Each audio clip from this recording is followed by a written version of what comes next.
یا ہر مین کو معنوی اعتبار سے کسی اعتبار سے وہ اس کو برداشت کرنے کے لیے تیار نہیں ہو رہے ہیں۔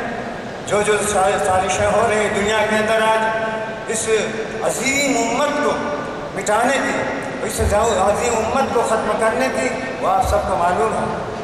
دو طریقے اختیار کیے جا رہے ہیں۔ ایک طریقہ تو یہ ہے کہ ان کو ایسا کر دیا جائے، اتنا کمزور کر دیا جائے کہ وہ اسلام کے مفہوم ہی کو نہ سمجھ سکیں، اور وہ ایک بہت ہی گھٹیا اور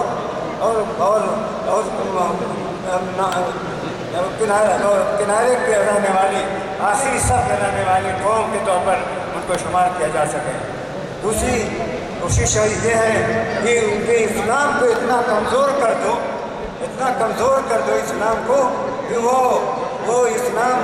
باقی ہی نہ رہے جو اسلام حضور پاک صلی اللہ علیہ وسلم لے کر تشریف لائے تھے، اور وہ اسلام جو اللہ تعالیٰ نے اپنی کتاب عزیز کے اندر ہم کو عطا فرمایا ہے، بلکہ اس کو اتنا کمزور کر دو کہ کوئی بھی اس کا کوئی حصہ باقی نہ رہے، اور نہایت شکل کے اعتبار سے کچھ اس کے حصے باقی رہ جائیں، لیکن معنوی اعتبار سے